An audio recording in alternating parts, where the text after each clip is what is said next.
چہل کلید کا سلسلہ جاری ہے اور آج نمبر 12 کلید سے ہم شروع کرتے ہیں۔ سب سے پہلے یہاں پر یہ لکھا گیا ہے کہ حقیقت صرف ایک ہی ہے۔ حقیقت صرف ایک ہی ہے مگر اس کی گوناگون مثالیں بہت زیادہ ہیں۔ ریفرنس ہے 17/99 اور 18/54۔ یہ نقطہ بڑا اہم ہے، اسے یاد کرنا ہے،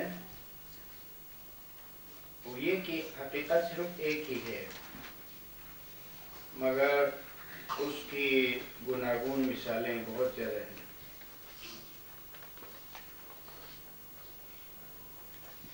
اس کا مطلب یہ ہوا کہ قرآن میں شروع سے لے کر آخر تک ایک ہی حقیقت کا بیان ہے مگر اس کی مثالیں طرح طرح سے دی گئی ہیں۔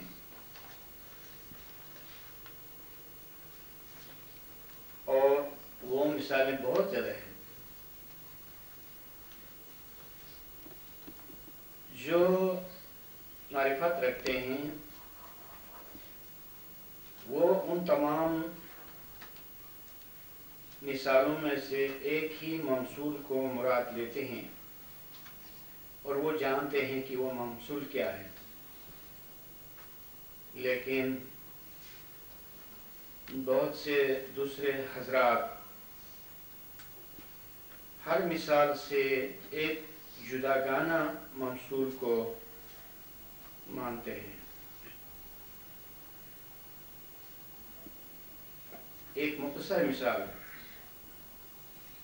جہاں خدا کی رسی کی مثال آئی ہے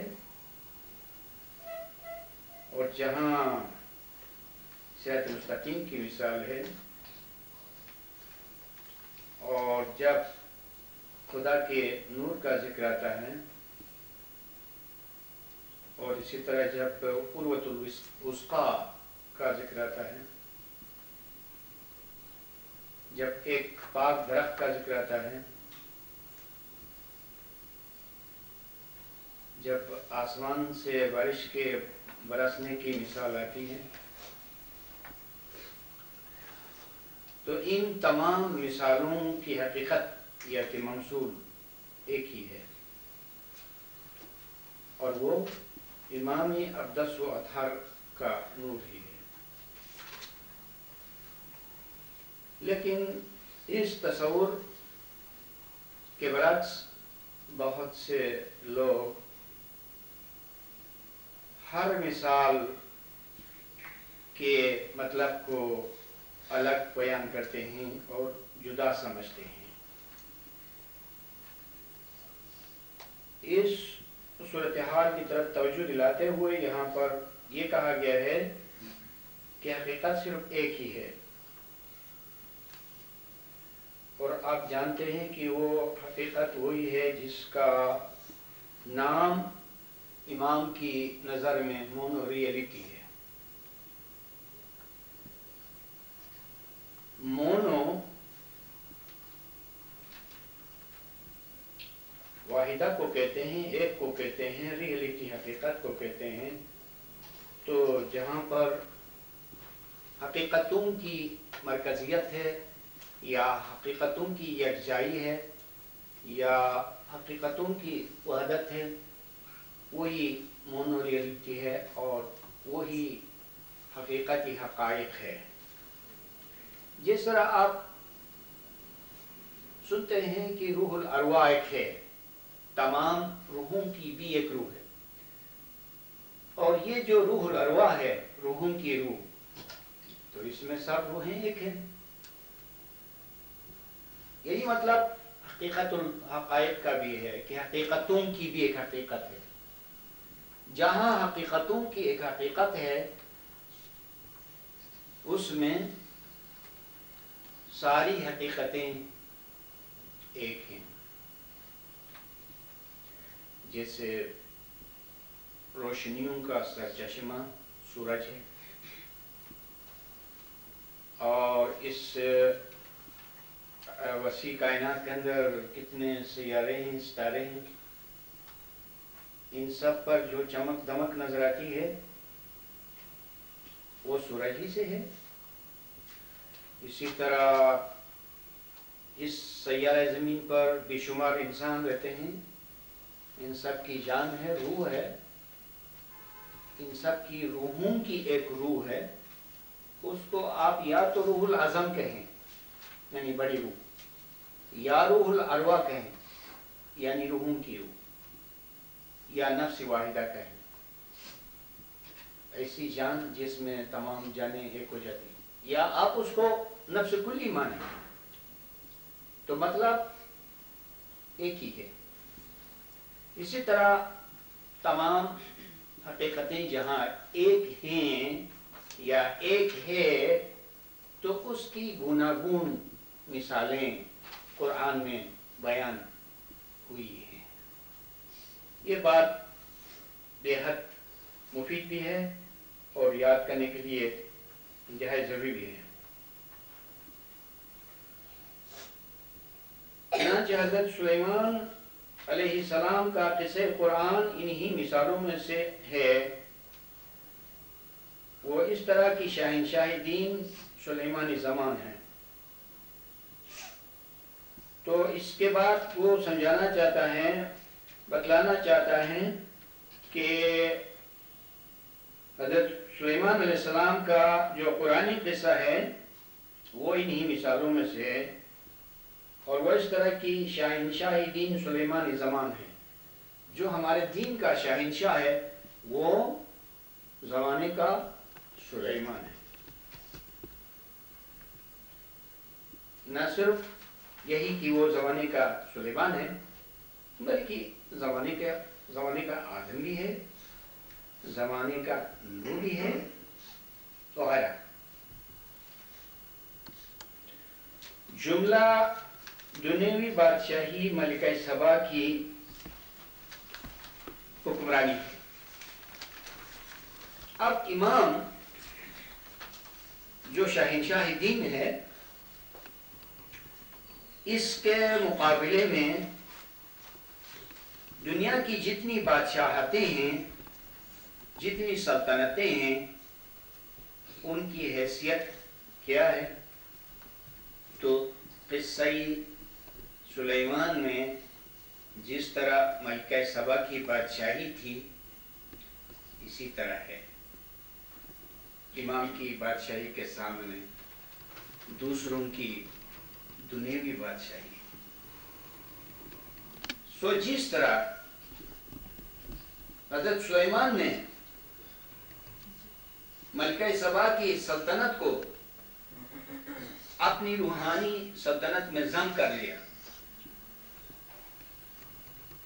قرآن میں جو قصہ ہے اس کا مطلب یہ کیا کیا؟ تو جس طرح دنیا کی مثال میں کوئی بڑا شہنشاہ کسی کمزور بادشاہ کی بادشاہی کو کیا کرتا ہے؟ اس کو پھینکتا نہیں ہے، ختم نہیں کرتا ہے، اپنی بادشاہی میں ضم کر لیتا ہے۔ اسی طرح سلیمان نے ہمیں یہ مثال پیش کیا اور ہمیں عملاً یہ سمجھایا کہ دنیا کی سلطنتیں امام کی روحانی سلطنت میں ضم ہو جاتی ہیں۔ جس طرح سب کافروں کو قتل نہیں کیا جاتا ہے، جنگ کے زمانے میں کچھ تو قتل ہو جاتے ہیں، لیکن سب کو قتل کرنا مقصود نہیں ہے، ان کو مسلمان بنایا جاتا ہے۔ چنانچہ دنیا کی باطل حکومت امام کی برحق سلطنت میں ضم کر لی جاتی ہے، ملا لی جاتی ہے۔ ٹھیک؟ تو قصہ سلیمان سے ہم کو پتہ چلا کہ یہ واقعہ نہ صرف سلیمان علیہ السلام ہی کے زمانے میں تھا، بلکہ ہمیشہ ایسا ہے کہ دنیا میں جب سے سلطنتیں قائم ہوتی آئی ہیں وہ ساری سلطنتیں اس زمانے کے امام کی روحانی سلطنت میں ضم ہو گئی. اب تھوڑی سی وضاحت کی ضرورت ہے کہ دنیا کی کوئی سلطنت امام کی روحانی سلطنت میں کس طرح ضم ہو سکتی ہے. اس کی ایک مثال تو سمجھائی گئی کہ جس طرح ایک کافر کو مسلمان بنایا جاتا ہے یعنی اس کی اصلاح کی جاتی ہے تو ایسی سلطنت کی اصلاح کی جاتی ہے, اس کی غلط بات کو مٹا دی جاتی ہے اور جو درست بات ہے اس کی مزید اصلاح کی جاتی ہے. تو اسی طرح اس سلطنت کو بحال رکھا جاتا ہے. ایک کہانی جو کتابوں میں ہے, شداد ایک بادشاہ تھا, وہ خدائی کا دعویٰ کرتا تھا. تو لوگوں نے جب اسے کہا کہ خدا خدا ہے جو کائنات کا مالک اور خالق ہے اور اس کی بنائی ہوئی بہشت ہے اور دوزخ ہے, تم کیا بادشاہ ہو. دور سے کسی کہا ہوگا یا کس تعریف میں کس طرح سے, لیکن سامنے کوئی ہمت اور جرات نہیں کر سکتا تھا کہ ایسی کوئی بات کہے. تو اس نے کہا کہ میں بھی بہشت اور دوزخ بنا سکتا ہوں. دوزخ یہ کہ لوگوں کو اس نے سزا دی, بہشت یہ کہ اس نے جہاں سے جہاں تک اس کی بادشاہی تھی وہاں سے اس نے زبردست باج و خراج کو ٹیکس کو جمع کیا اور بہت بے پناہ دولت جمع کر لی, سونا چاندی اور موتی مونگے اور اس قسم کے تمام چیزوں سے اس نے ایک بناوٹی بہشت آراستہ کیا, بنایا عرصہ دراز کو صرف کر کے. اس کے بعد کہتے ہیں کہ جب اس کو یہ رپورٹ آئی کہ بہشت تیار بنی ہوئی ہے تو اس کو دیکھنے کے لیے یا نظارہ کرنے کے لیے وہ گھوڑے پہ سوار جا رہا تھا, اور اپنی مصنوعی بہشت کے گیٹ پر جب وہ پہنچا تو یہ کہا کہ ایک عجیب و غریب شخص اس کے سامنے آیا اور اس کے گھوڑے کے لگام کو پکڑا اور اس کو وہاں روکا. تو بادشاہ نے کہا کہ تم کون ہو, یہ کیا جرات ہے کہ تم مجھے میری بنائی ہوئی بہشت سے روکتے. اس نے کہا کہ میں اسرائیل ہوں. تو کہا کہ اسرائیل تمہارا اس وقت مجھ سے کیا کام ہے. کہا کہ کام یہ ہے کہ میں تمہاری روح کو اس وقت اور اسی موقع پر قبض کر لینا چاہتا ہوں. تو اس نے کہا کہ مجھے مہلت تو دو, میں اپنی بنائی ہوئی جنت کو ایک بار دیکھوں. کہا کہ نہیں, اس کے لیے اجازت نہیں ہے. تو اس کی روح وہیں پر گھوڑے پر ہی قبض کی گئی اور وہ وہاں سے گر گیا اور اس کی بنائی ہوئی بہشت آسمان پر اٹھائی گئی. یہ ایک مثال ہے کہ اس مثال میں یہ گنجائش ہے کہ اس کی تعویل کی جائے. وہ تعویل یہ ہے کہ کسی بھی مادی چیز کو اور دنیوی چیز کو روحانی شکل دے کر روحانی چیزوں میں اس کو شامل کی جا سکتی ہے. تو خدا کی یہ قدرت ہے کہ جس طرح ہر انسان اب اس وقت جسم میں ہے,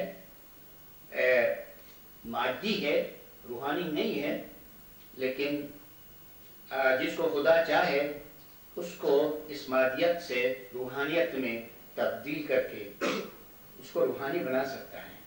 تو دنیا کی بہت ساری چیزوں کو خدا جو قادر مطلق ہے روحانی شکل دے کر ان چیزوں کو روحانیت کی چیزوں میں اور بہشت کی چیزوں میں شامل کر سکتا ہے. بالکل اسی طرح دنیا کی سلطنتیں ہیں, بغیر اس کے کہ ان بادشاہوں کی کوئی عزت اور مرتبت ہو. تو جس طرح دنیا کا کوئی زبردست بادشاہ اپنے دشمن بادشاہ کو بہت کم عزت دیتا ہے یا اس کو اس جنگ میں قتل کرتا ہے, یا وہ جو شکست خوردہ بادشاہ ہے بھاگ جاتا ہے, اور پھر اس کی سلطنت چھین لی جاتی ہے. اسی طرح دنیا کے جو باطل پرست لوگ ہیں جن کے اختیار میں دنیا کی سلطنت ہے ان سے یہ سلطنت چھین جاتی ہے اور وہ روحانی سلطنت میں شامل ہو جاتی ہے. یہ ان مثالوں میں سے ایک مثال ہے.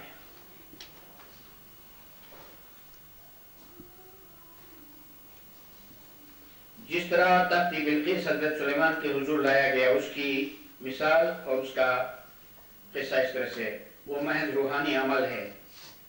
تو یہ بلقیس کے تخت کو حضرت سلیمان کے حضور لایا گیا تھا، یہ ظاہر میں نہیں تھا.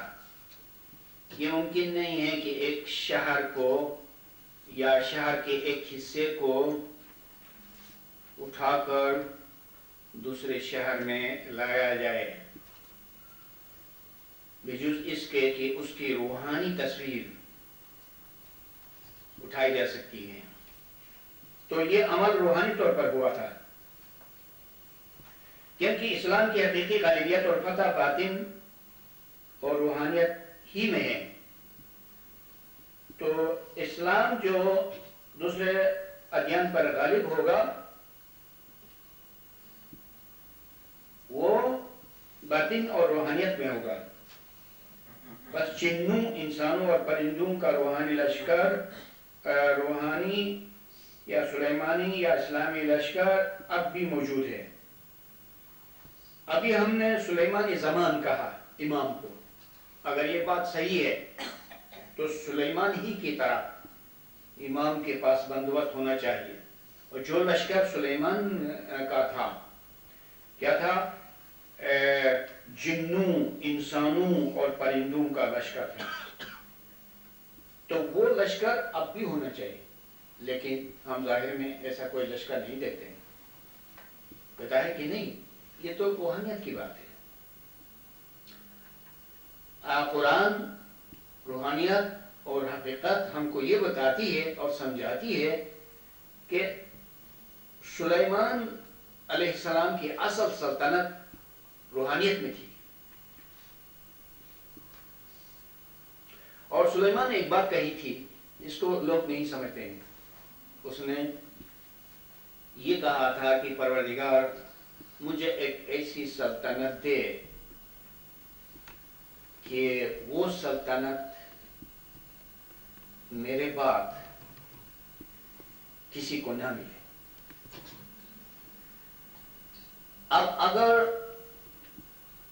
یہ بات حضرت سلیمان کی ظاہری سلطنت کے بارے میں ہوتی تو پھر یہ ایک کنجوسی اور بخیلی کی بات ہوئی کہ کوئی شخص یہ کہہ رہا ہو کہ مجھے یہ جو دنیا کی عزت ملی ہے اور یہ حکومت ملی ہے اور یہ اسباب و ذرائع مہیا ہوئے ہیں، خدا یا کسی کو نصیب نہ کر تاکہ میری برتری اور عزت برقرار اور باقی رہے. یہ کیسے ہو سکتا ہے کہ ایک پیغمبر اس قسم کی درخواست کرے یا دعا کرے کہ جو مرتبہ اس کو دنیا میں ملا ہے وہ دنیوی مرتبہ کسی اور کو نہیں. بلکہ اس کی تعویل یہ ہے کہ جو سلطنت مجھے ملی ہے وہ میرے ساتھ روحانیت میں اور عالمی آخرت میں چلی جائے. اس میں کسی کی برائی نہیں ہے بلکہ اس میں یہ اشارہ ہے کہ ایسی سلطنتیں بہت ساروں کو میسر ہو سکتی ہیں. اس میں اشارہ ہے، اس میں نمونہ ہے کہ جس کو روحانی سلطنت ملتی ہے تو وہ روحانی سلطنت اس کے ساتھ روحانیت میں اور آخرت میں چلی جاتی ہے. لیکن لوگوں نے اس کو نہیں سمجھا. آپ قصہ سلیمان کو اور ترجموں کو اور تفسیروں کو دیکھیں تو پھر اسی طرح سے بات ملے گی جیسے میں نے مثال کے طور پر پہلے بتایا. تو اس میں حضرت سلیمان علیہ السلام کی جو اصل سلطنت تھی وہ روحانیت میں تھی. وہی سلطنت سلیمانی زمان میں اب بھی ہے اور اس کے وہی لشکر ہیں. اب جن کا کوڈ نام یاجوج و ماجوج ہے. تو یاجوج و ماجوج کا ذکر قرآن میں 2 مقامات پر ہے. اور حدود مقرب دربار سلیمان کے سردار ہیں. امام کے حدود ہوتے ہیں، ان میں جو مقرب حدود ہیں یعنی بہت ہی قریب کے اونچے حدود، وہ ایسے ہی جیسے حضرت سلیمان کے زمانے میں اس کے درباری تھے، جن کی طرف رخ کرتے یا جن سے خطاب کرتے ہوئے فرمایا تھا کہ تم میں کون ایسا ہے جو بلقیس کے تخت کو یہاں اٹھا کے لے آئے. تو یہ خطاب انہوں نے عوام سے نہیں کیا تھا، اپنے سرداروں سے کیا تھا. تو یہاں امام کے حدود میں بھی ایسے ہی سردار ہیں کہ جن سے امام بزبان حکمت سوال فرماتا ہے کہ تم میں کون ایسے لوگ ہیں جو دنیا کی حکومتوں کو سمیٹ کر میرے حضور میں پیش کر سکیں. ہمارے پاک دین میں جو پیر بزرگ گزرے ہیں جنہوں نے روحانیت کے اعلیٰ مقامات حاصل کیے تھے، جن کے عالمی شخصی میں معجزات ہوئے اور روحانیت کے واقعات پیش آئی ہے، انہوں نے اس مثال پر امام کے لیے اپنے عالمی شخصی میں دنیا کی سلطنتوں کو سمیٹ کے پیش کیا تھا. اور یہ بات ہمیشہ کے لیے ہے، یہ امکان ہمیشہ کے لیے ہے کہ اگر آپ میں سے کوئی ہمت کرے 2 باتوں میں ہمت، عبادت میں اور علم میں، اور پھر ایک ایسے روحانی انقلاب اپنی ذات پر مسلط کرے اس علم و عبادت کے نتیجے میں کہ وہ روحانی انقلاب انتہائی انقلاب ہے، یا اس کا دوسرا نام انفرادی قیامت ہے. تو ایسے میں آپ پر یہ بات صادق آ سکتی ہے کہ آپ اپنے اندر امام کے لیے ایک سلطنت کو قائم کر سکتے ہیں. امام کی ذات میں نہیں، آپ اپنے عالمی شخصی میں ایک دنیا کو آباد کر سکتے ہیں، ایک سلطنت کو قائم کر سکتے ہیں. جس طرح تاریخ کو آپ پڑھیں کہ کیسے بہادر لوگ تھے، کیسے سپاہ سالار تھے جنہوں نے امام کے لیے سلطنتیں قائم کی. تو یہ لوگ ہی کرتے تھے.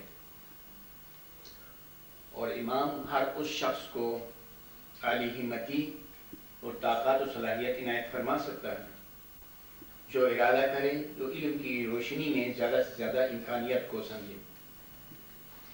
علم کی برکتوں میں سے ایک برکت یہ ہے کہ علم جو ہے ہر ممکن بات کو ہمارے سامنے لاتا ہے، ہم کو دکھاتا ہے کہ کون سی بات ممکن ہے.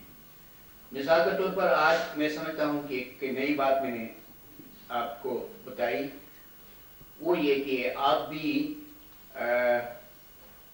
سلیمان علیہ السلام کے ان عظیم درباریوں کی طرح دنیا کی حکومتوں کو ظاہر میں نہیں اپنے عالمی شخصی میں سمیٹ کر امام کے لیے اپنی ذات کے اندر ایک سلطنت کو قائم کر سکتے ہیں. اس سلطنت کا سلطان امام ہی ہوگا. اور جب آپ امام میں فنا ہو جائیں گے تو ایک کے لحاظ سے وہ سلطنت آپ کی سلطنت ہوگی، امام کی سلطنت ہوگی اور اس کے بیٹے کی سلطنت ہوگی، یعنی آپ کی. تو کتنی ترقی ممکن ہے اور کس حد تک ترقی ممکن ہے، لیکن علم نہ ہونے کی وجہ سے ہم نے محدود سوچا ہے۔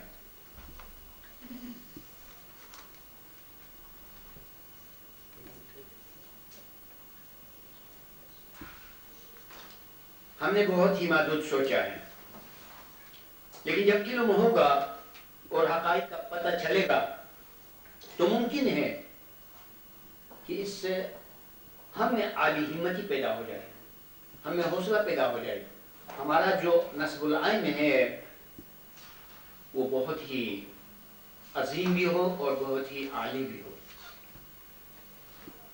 جس طرح دنیا میں ایک کسان کا منصوبہ کیا ہوتا ہے، بہت ہی محدود ہوتا ہے، بہت ہی چھوٹا ہوتا ہے۔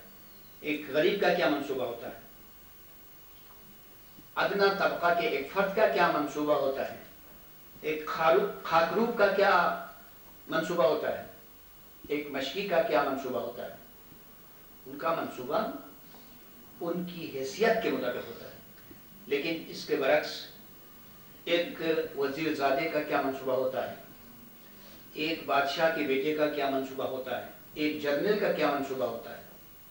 یہ فرق و تفاوت کیوں ہے؟ یہ علم و ہنر کی بنیاد پر ہے۔ اسی طرح اگر ہم حقیقی اسماعیلیوں کی طرح سوچیں، اور سوچنے کے لیے علم چاہیے، تو ہمارا دماغ بہت ہی وسیع ہوگا، اور جس بات کو ہم علم کے نہ ہونے کی صورت میں ناممکن سمجھتے تھے، وہ بات علم کے بعد ممکن نظر آئے گی، اور اس سے ہمارا جو نصب العین ہے بہت ہی اونچا ہو جائے گا۔ تو علم کے فائدوں میں سے ایک فائدہ یہ ہے،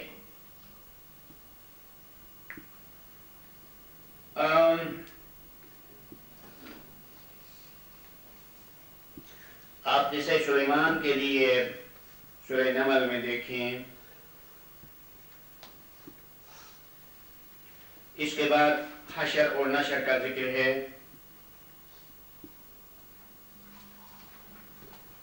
کہ لفظ کی ترتیب میں حشر پہلے ہے اور نشر بعد میں۔ حشر قیامت کو کہتے ہیں، جس میں لوگوں کو جمع کیا جائے گا، اور اسی کے مطابق وَحُشِرَ لِسُلَيْمَانَ جُنُودُهُ مِنَ الْجِنِّ وَالْإِنسِ وَالطَّيْرِ، اس کا عام ترجمہ جو لوگوں نے کیا ہے، اور سلیمان کے لیے ان کے لشکر جنات اور آدمی اور پرند سب جمع کیے گئے۔ بریکٹ کے اندر جو کچھ ہے اس کو ذرا چھوڑ دے، یہ عام ترجمہ ہے، اور خاص اس کا ترجمہ بنتا ہے بریکٹ کے اندر جو کچھ لکھا ہوا ہے اس کو شامل کر کے، اور سلیمان کے لیے ان کے لشکر جنات اور آدمی اور پرند سب بطور ذاتی قیامت جمع کیے گئے۔ یہ اس کا خاص ترجمہ ہے۔ تو کتنا بڑا فرق ہے؟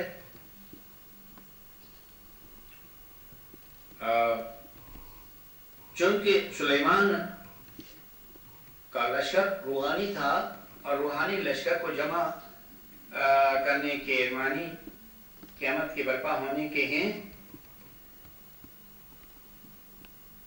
اور اگر آپ میں قیامت برپا ہوتی ہے تو زمانے کے سلیمان کے لیے لشکر جمع کیے جاتے ہیں، شاید کوئی لڑائی ہوگی، شاید دنیا کی سلطنتوں کو سمیٹنا ہوگا، اور دنیا کی حکومتوں کو امام کی بادشاہی نظم کرنا ہوگا آپ کے اندر، آپ کے عالم شخصی کا۔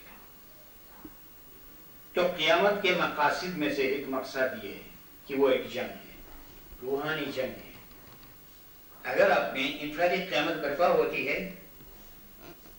تو یہ کوئی عام بات نہیں ہے، بہت بڑی بات ہے، بہت بڑا واقعہ ہے۔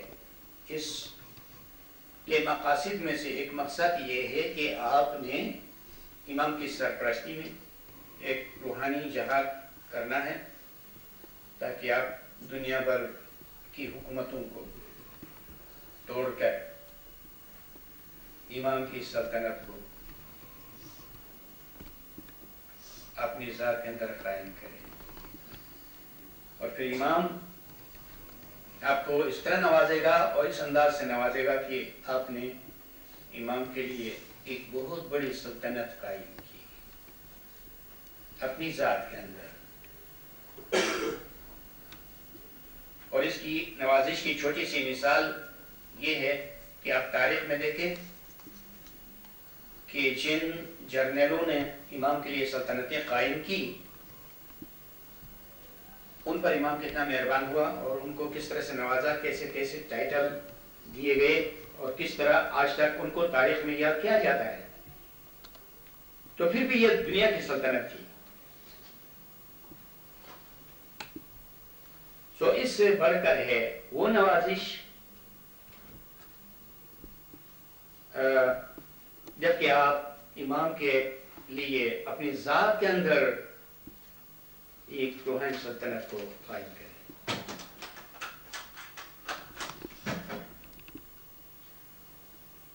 آپ جو عبادت کرتے ہیں اس کے دو پہلو ہیں، آپ جو علم کماتے ہیں اس کے بھی دو پہلو ہیں۔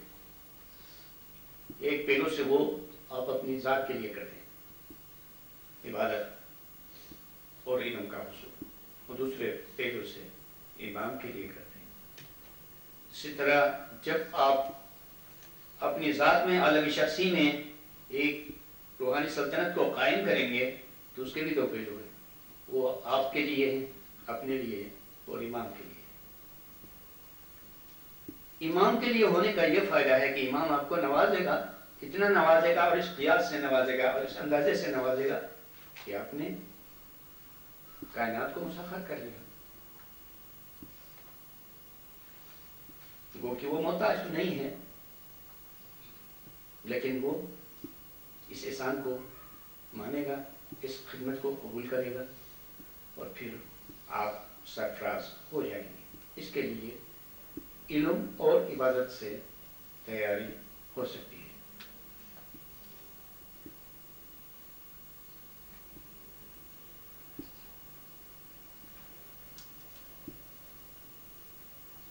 پرانی حکایت ہے جس کا ترجمہ اس طرح سے، ملکہ نے کہا بادشاہوں کا قاعدہ ہے کہ جب کسی بستی میں بزور فتح داخل ہوتے ہیں تو اس کو اجاڑ دیتے ہیں، وہ وہاں کے معزز لوگوں کو ذلیل و رسوا کر دیتے ہیں، اور یہ لوگ بھی ایسا ہی کریں گے۔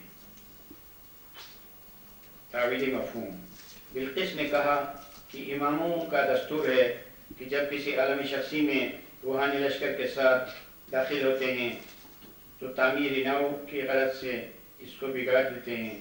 وہ وہاں کے سخت دل لوگوں کو نرم دل بناتے ہیں، اور وہ ایسا ہی کرتے ہیں۔ اولئک الذل نرم دل، اعزہ سخت دل، سورہ مائدہ۔ ابھی بات ہوئی تھی کہ مثالیں بدلتی رہتی ہیں۔ یہاں پر ایک مثال اور سامنے آئی، یہ کہ جب آپ عبادت و بندگی کریں گے تو آپ میں بادشاہ داخل ہوگا اپنے لشکر کے ساتھ، آپ کے قلعوں کو مسمار کرے گا، آپ کی عمارتوں کو گرا دے گا، آپ کے خیالات کو جو پرانے تھے ان کو برباد کرے گا۔ بالکل اسی طرح جس طرح کسی ملک میں جب انقلاب آتا ہے تو اس میں تعمیری نو کے لیے پرانی چیزیں، پرانی عمارتیں اور پرانا دستور اور پرانی ذہنیت، تمام چیزوں کو تباہ کیا جاتا ہے، اور پھر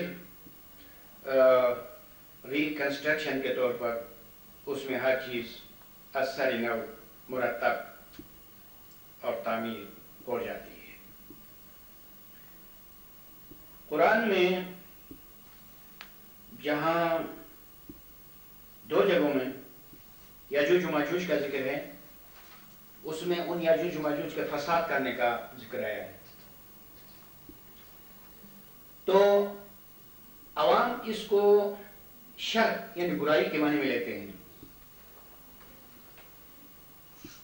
اور وہ یہ نہیں جانتے ہیں کہ فساد یعنی بگاڑ کا مقصد کیا ہے۔ بگاڑ کا مقصد یہ ہے کہ وہ امام کے روحانی لشکر ہیں، تو دنیا کی سلطنتوں کو، دنیا کے قوانین کو، دنیا کے دستورات کو تباہ و برباد کر کے روحانیت میں اس کی جگہ پر امام کے قانون کو، امام کے دستورات کو اور امام کے اصولات کو مرتب کرنے والے ہیں۔ وہ مرتب نہیں کرتے ہیں لیکن وہ بگاڑتے ہیں، اور امام ان کو اثر نو ترتیب دیتا ہے۔ فساد یاجوج اور ماجوج سے منسوب ہے، اور فساد آدم سے بھی منسوب ہے کہ فرشتوں نے جبکہ خدا نے اعلان فرمایا کہ وہ آدم کو زمین کی نیابت اور خلافت عطا کرنا چاہتا ہے، تو اس میں فرشتوں نے اعتراض کے طور پر کہا تھا کہ أَتَجْعَلُ فِيهَا مَن يُفْسِدُ فِيهَا وَيَسْفِكُ الدِّمَاءَ، کیا آپ زمین میں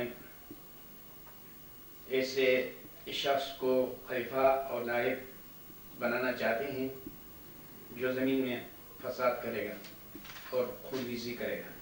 ہمارے بزرگان دین نے فساد اور خون ریزی کی تعویل بتائی۔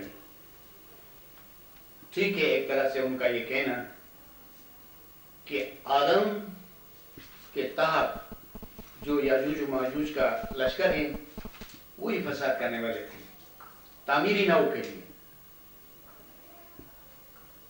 اور خون ریزی کا مطلب ہے کہ خون، شک اور شبہ کو کہا جاتا ہے کہ جو شخص امام کا ہو جاتا ہے اس کو ذبح کیا جاتا ہے گوسپین کی طرف،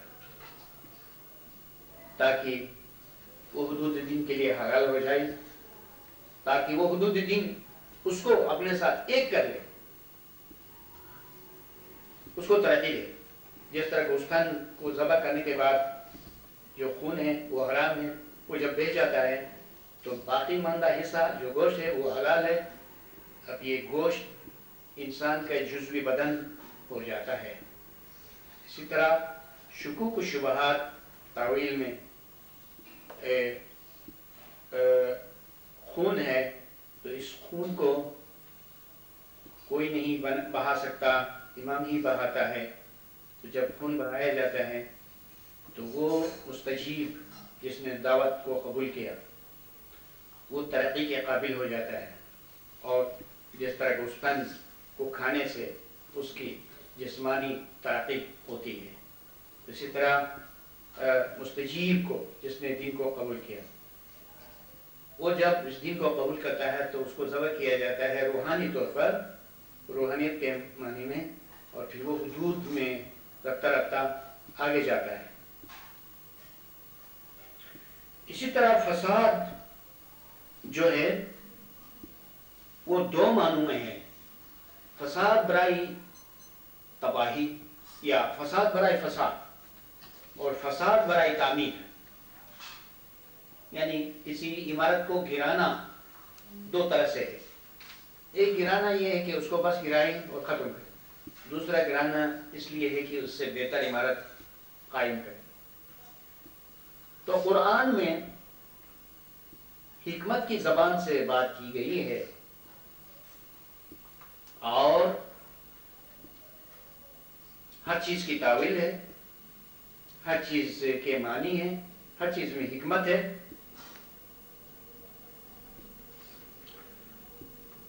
قریت نمبر 13،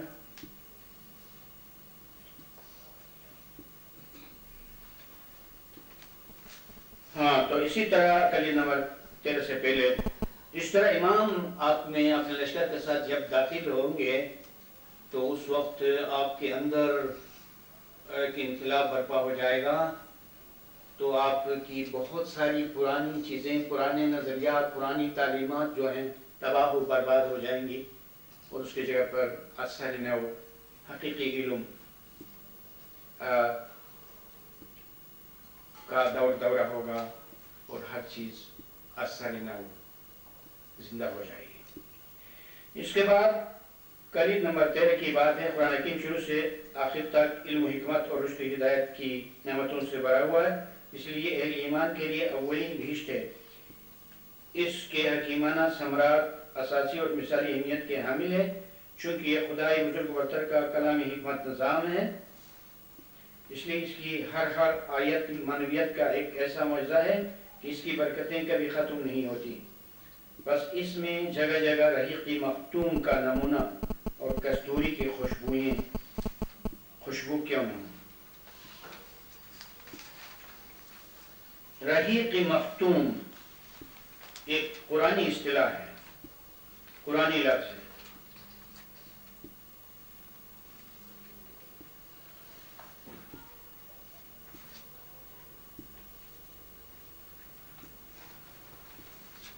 ایسی شراب، ایسا پیالہ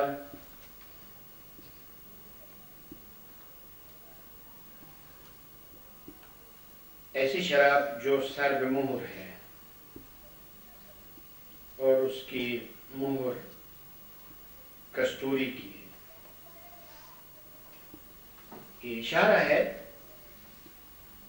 کہ جس طرح بہشت میں یہ ذکر ملتا ہے کہ وہاں بھی کوئی اوپن چیز نہیں ہے، وہاں کی شراب جو ہے وہ بند ہے، مہر لگی ہوئی ہے، حالانکہ بہشت میں ہر چیز اوپن ہونی چاہیے تھی۔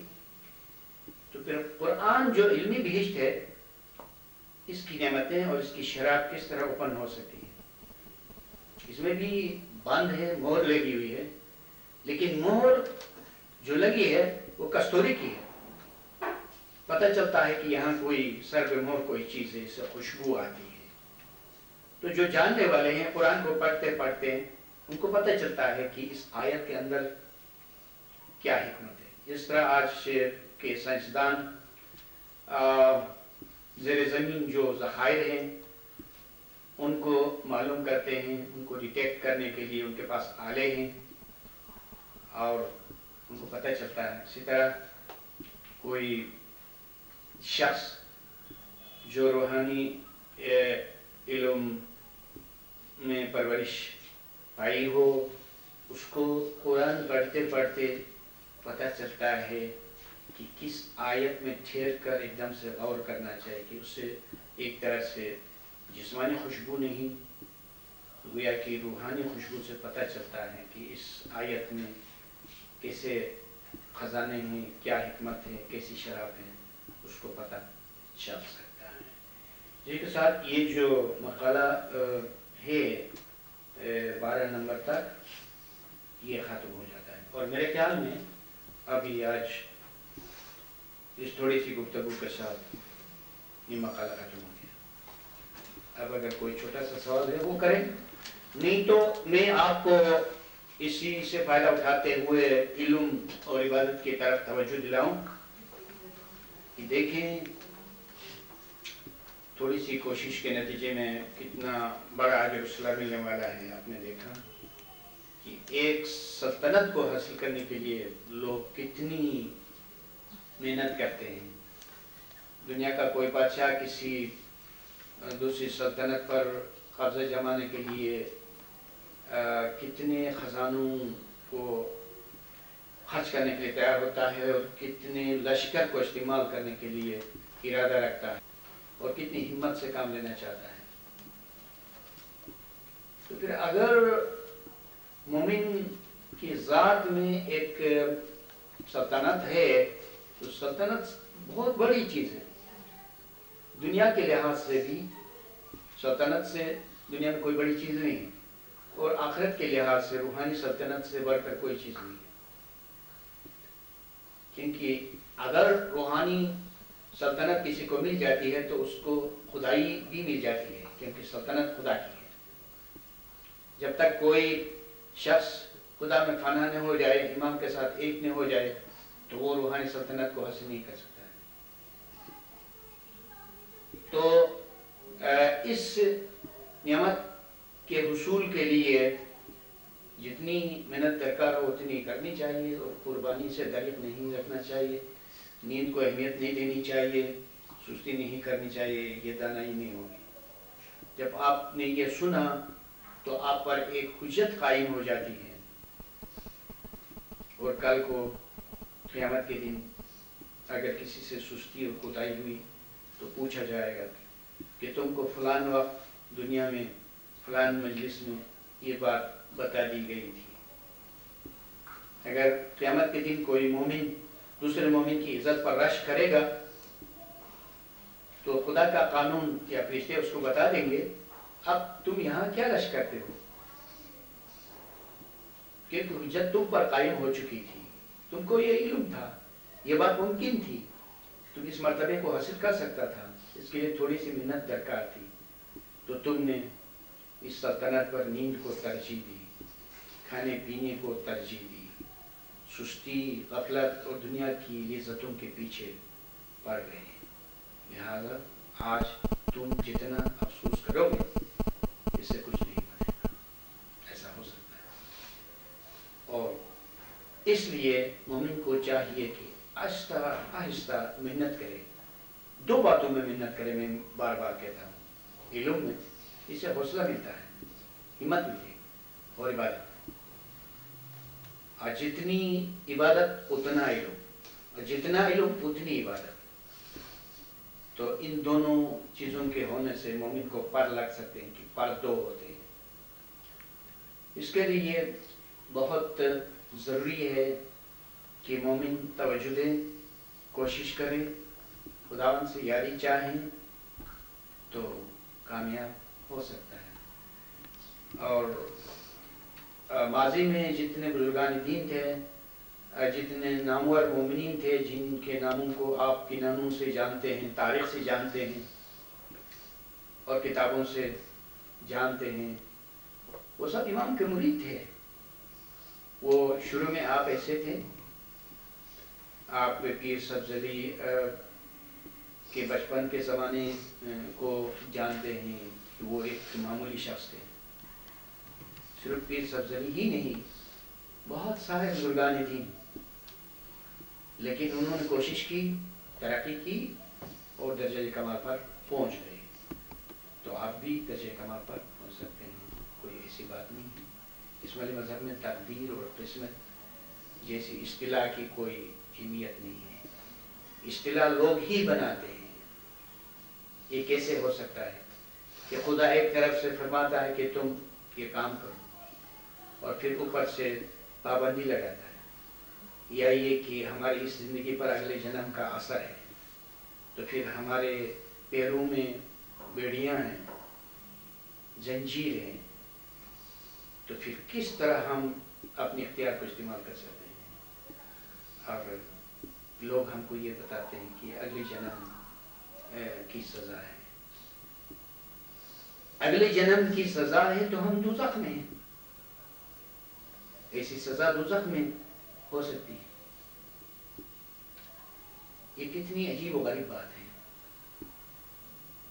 تو یہ فری ول کی بات نہیں ہوئی، یہ ارادے کی بات نہیں ہوئی، تو علم ہی اس کا چارہ ہے کہ علم ہی کی روشنی میں آپ سوچ سکتے ہیں کہ آپ کو اختیار حاصل ہے یا نہیں ہے۔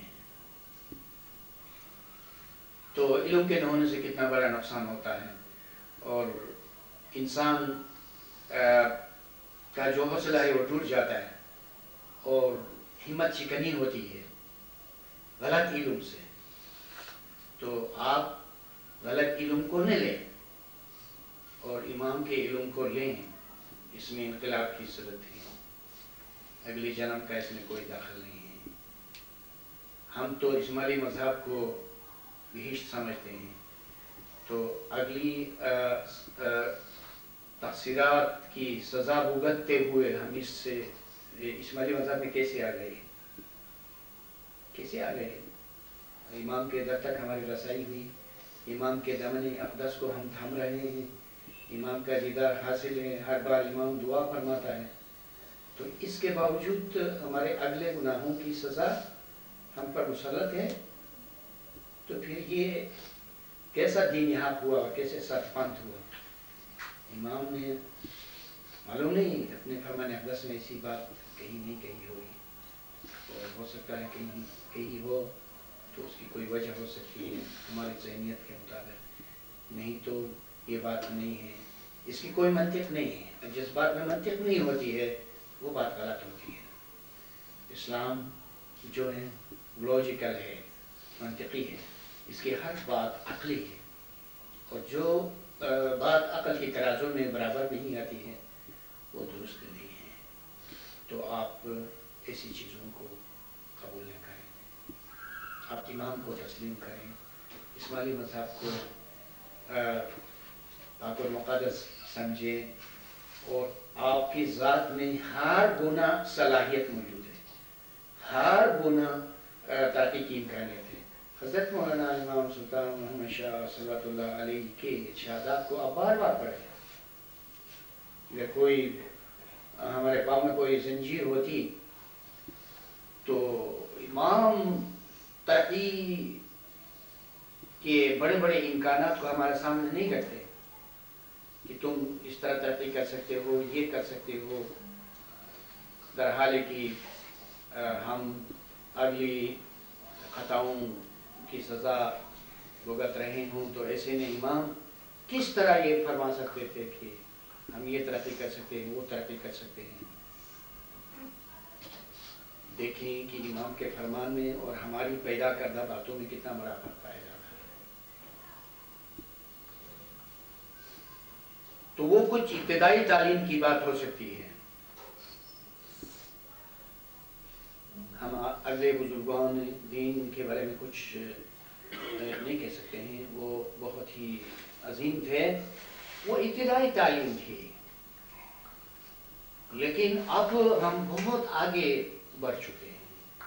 جس طرح ایک فرد اپنے بچپنے سے شروع کر کے بہت ترقی کر سکتا ہے، اس طرح پوری قوم دور میں اور زمانے میں بہت ترقی کر سکتی ہے، لوگ ترقی کر سکتے ہیں۔ تو اب بہت ہم آگے آ چکے ہیں۔ حضرت مولانا امام سلطان محمد شاہ، حضرت مولانا شاہ کریم الحسینی حاضر امام کے زمانے تک ہم پہنچ گئے ہیں۔ یہ بہت انقلابی ترقی ہے، اور ایک بات یاد رکھیں، میں آپ کو بتاؤں، مادی ترقی روحانی ترقی کی نشاندہی کرتی ہے۔ اب ظاہری اور مادی اعتبار سے جتنی ترقی ہوئی ہے ایسی ترقی کبھی نہیں ہوئی ہے۔ یہ اشارہ ہے اور علامت ہے کہ اس کے پس منظر میں روحانی طور پر بھی بہت ترقی ہو چکی ہے اور ہونی چاہیے، کیونکہ یہ دور روحانیت ہے، کیونکہ یہ قائم القیامت کا زمانہ ہے، اور قائم القیامت کے زمانے میں ہوتے ہوئے فائدہ نہ اٹھانا یہ بہت بڑی کمزوری کی بات ہے، بہت بڑی کمزوری کی بات ہے۔ کسی بھی امام نے وہ کام نہیں کیا جو حضرت مولانا امام سلطان محمد شاہ نے کیا۔ کسی بھی امام نے اپنے مریدوں کو اتنے وسیع پیمانے پر بڑا کام نہیں دیا جس طرح حضرت امام نے دیا۔ یہ کیوں ایسا ہے؟ کیا ایک امام سے ایک امام کمزور ہوتا ہے؟ نہیں، ایسا نہیں ہے۔ یہ خدائی پروگرام ہے اور وقت اور زمانے کی بات ہے، یعنی یہ زمانہ روحانیت کا زمانہ ہے، قیامت کا زمانہ ہے۔